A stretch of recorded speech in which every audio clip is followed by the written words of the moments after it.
जय जय श्री राधारमन, जय जय नवल किशोर, जय जय जय चितचोर प्रभु, तो जय जय माखन चोर। जय श्री कृष्ण। नमस्कार दोस्तों, स्वागत है आप सभी का मेरे YouTube चैनल आर के भक्ति ज्ञान में। भक्तों, आज की वीडियो में हम आपको श्रीमद् भगवत गीता के 17वें अध्याय का महात्मा और गीता का सार सुनाएंगे। तो सभी भक्तजन हमारी वीडियो को श्रद्धा भाव और प्रसन्नचित मन से सुने। जो भक्त हमारे चैनल पर नए आए हैं, जिन्होंने अभी तक हमारे चैनल को सब्सक्राइब नहीं किया है, वो हमारे चैनल को सब्सक्राइब करें। वीडियो अच्छी लगे तो वीडियो को लाइक करें और कमेंट में जय श्री कृष्ण जय श्री राधे अवश्य लिखें। तो आइए भक्तों, हम अपनी कथा को प्रारंभ करते हैं। गणेश जी की वंदना करते हैं, उसके बाद हम अपनी कथा को प्रारंभ करेंगे।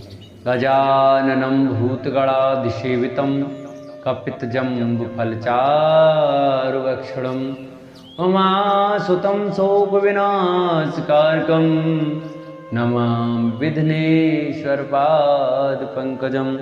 गुरुर्ब्रह्मा गुरुर्विष्णु गुरुर्देवो महेश्वरा, गुरुर्साक्षात् परब्रह्म तस्मै श्रीगुरुवे नमः। वसुदेवसुतं देवं कंसचारूढमर्दनं देवकी परमानंदम कृष्णं वंदे जगद्गुरु। बोलो श्रीमद् भगवत गीता की जय। श्रीमद् भगवत गीता 17वें अध्याय का महात्मा। श्री महादेव जी कहते हैं, पार्वती 16वें अध्याय का महात्मा बतलाया गया। अब 17वें अध्याय की अनंत महिमा श्रवण करो। राजा संगबाहु के पुत्र का दुशासन नामक एक नौकर था। वह बड़ी खोटी बुद्धि का मनुष्य था। एक बार वह मांडलिक राजकुमारों के साथ बहुत धन की बाजी लगाकर हाथी पर चढ़ा और कुछ ही कदम आगे जाने पर लोगों के मना करने पर भी वह मूढ़ हाथी के प्रति जोर जोर से कठोर शब्द करने लगा। उसकी आवाज सुनकर हाथी क्रोध से अंधा हो गया और दुशासन का पैर फिसल जाने के कारण पृथ्वी पर गिर पड़ा।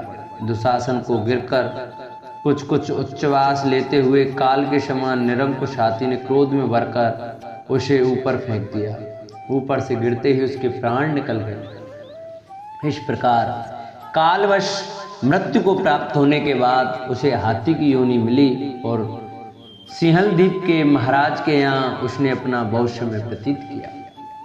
सिंहलदीप के राजा की महाराज शंखबाहु से बड़ी मैत्री थी, अतः उन्होंने जल के मार्ग से उस हाथी को मित्र की प्रसन्नता के लिए भेज दिया।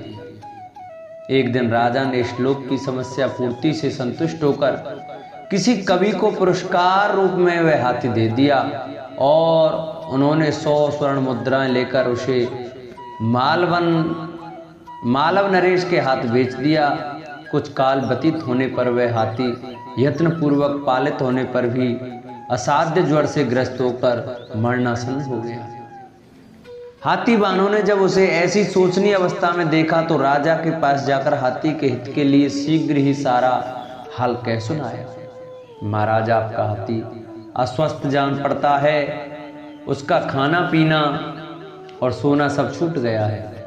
हमारी समझ में नहीं आता इसका क्या कारण है। हाथी वाहनों का बताया हुआ समाचार सुनकर राजा ने हाथी के रोगों को पहचानने वाले चिकित्सा कुशल मंत्रियों के साथ उस स्थान पर पदार्पण किया जहां हाथी ज्वरग्रस्त होकर पड़ा था।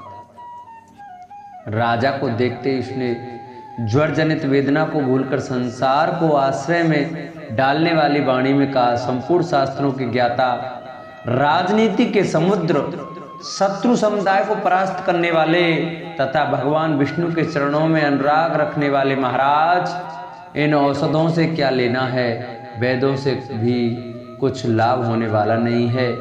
दान और जप से भी क्या सिद्ध होगा। आप कृपा करके गीता के 17वें अध्याय का पाठ करने वाले किसी ब्राह्मण को बुलाइए। हाथी की कथा अनुसार राजा ने सब कुछ वैसा ही किया। तदंतर गीता पाठ करने वाले ब्राह्मण ने जब उत्तम जल को अभिमंत्रित करके उसके ऊपर डाला, तब दुशासन गज योनि का परित्याग करके मुक्त हो गया राजा ने दुशासन को दिव्य विमान पर आरूढ़ एवं इंद्र के समान तेजस्वी देखकर पूछा, तुम्हारी पूर्व जन्म में क्या जाति थी, क्या स्वरूप था, कैसे आचरण थे और किस कर्म से तुम यहाँ हाथी होकर आए थे, ये सारी बातें मुझे बताओ।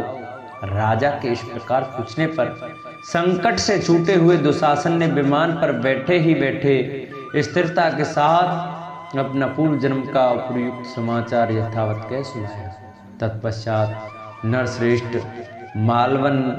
मालव नरेश भी गीता के 17वें अध्याय का पाठ करने लगे। इससे थोड़े ही समय में उनकी भी मुक्ति हो गई। इस प्रकार हमारा 17वें अध्याय का महात्म पूर्ण हुआ। अब आपको हम 17वें अध्याय की गीता की सार की कथा सुनाते हैं।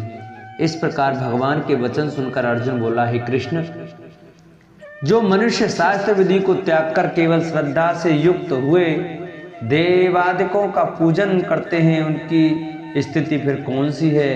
क्या सात्विकी है अथवा राजसी, किमा तामसी है? इस प्रकार अर्जुन के पूछने पर श्री कृष्ण भगवान बोले, हे अर्जुन, मनुष्यों की वे बिना शास्त्रीय संस्कारों के केवल स्वभाव से उत्पन्न हुई श्रद्धा सात्विकी और राजसी तथा तामसी ऐसे तीनों प्रकार की ही होती है, उसको तू मेरे से सुन।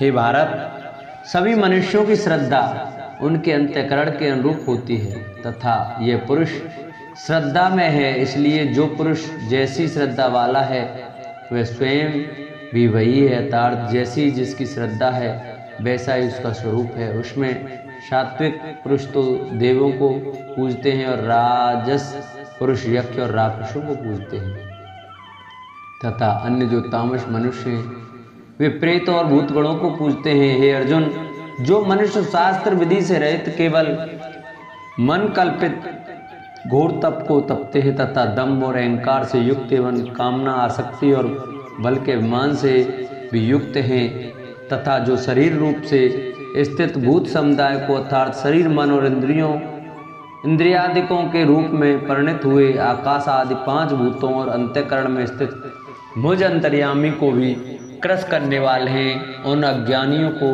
तू आसुरी स्वभाव वाले जान। हे अर्जुन, जैसे श्रद्धा 3 प्रकार की होती है वैसे ही भोजन भी सबको अपनी अपनी प्रकृति के अनुसार 3 प्रकार का प्रिय होता है और वैसे ही यज्ञ, तप और दान भी 3 प्रकार के होते हैं। उनके न्यारे न्यारे भेद को तू मेरे से सुन।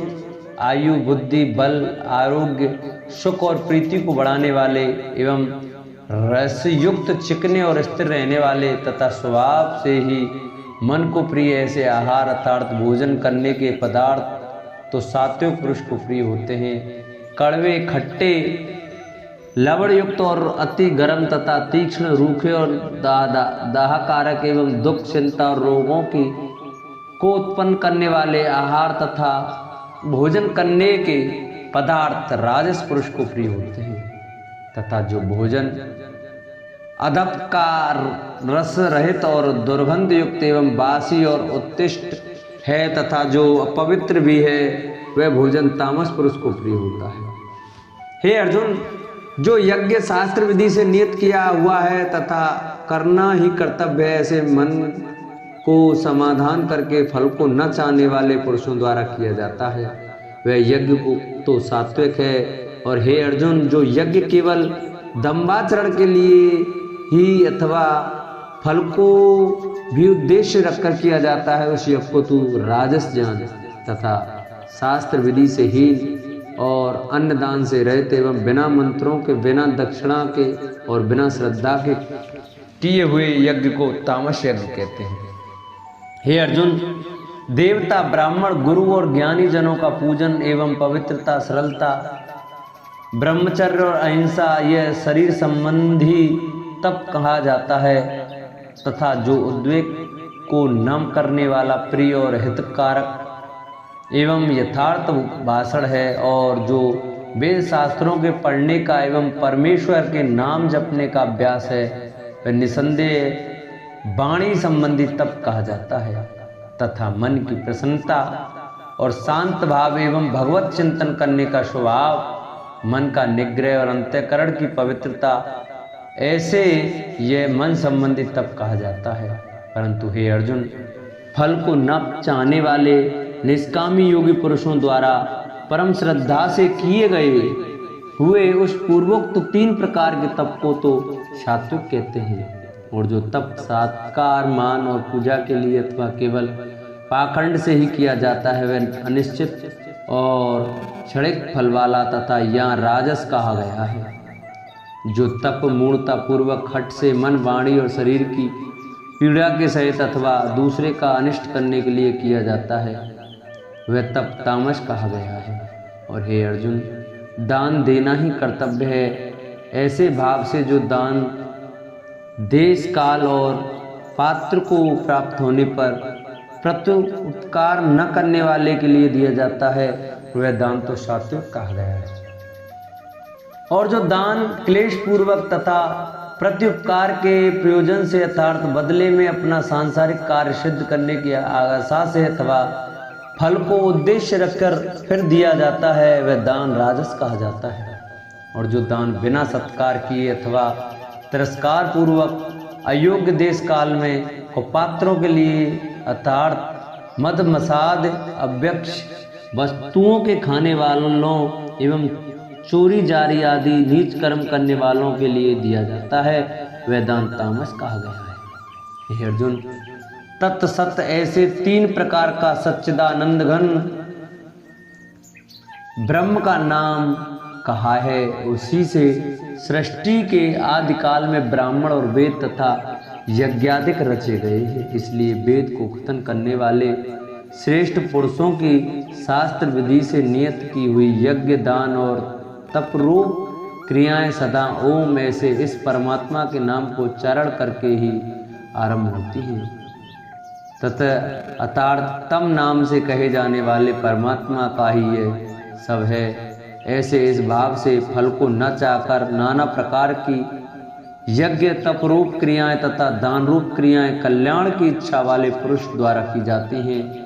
सत्य ऐसे वे परमात्मा का नाम सत्य भाव में और श्रेष्ठ भाव में प्रयोग किया जाता है। तथा हे पार्थ, उत्तम कर्म में भी सत शब्द प्रयोग किया जाता है तथा यज्ञ, तप और दान में जो स्थित है वे भी सत है ऐसे कही जाती है। और उस परमात्मा के अर्थ किया हुआ कर्म निश्चय पूर्वक सत्य है ऐसे कहा जाता है।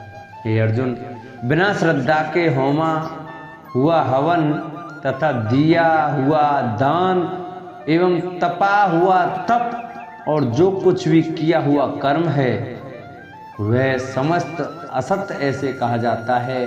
इसलिए वह न तो इस लोक में लाभदायक है और न मरने के पीछे ही लाभदायक है। इसलिए मनुष्य को चाहिए कि सच्चिदानंद घन परमात्मा के नाम का निरंतर चिंतन करता हुआ निष्काम भाव से केवल परमेश्वर के लिए शास्त्र विधि से नियत किए हुए कर्मों का परम श्रद्धा और उत्साह के सहित आचरण करे। इति श्रीमद् भगवत गीता रूपी उपनिषद एवं ब्रह्म विद्या तथा योग शास्त्र विषयक श्री कृष्ण और अर्जुन के संवाद में श्रद्धात्रिय विभाग योग नामक 17वां अध्याय पूरा हुआ। बोलो श्रीमद् भगवत गीता की जय। बोलो कृष्ण कन्हैया लाल की जय। जिन भक्तों को हमारी ये श्रीमद् भगवत गीता महात्मा और सार की वीडियो अच्छी लगी हो वो हमारी वीडियो को ज़्यादा से ज़्यादा शेयर करें। और हमारे चैनल पर नए आए हैं वो हमारे चैनल को सब्सक्राइब कर बेल आइकन को अवश्य दबाएं।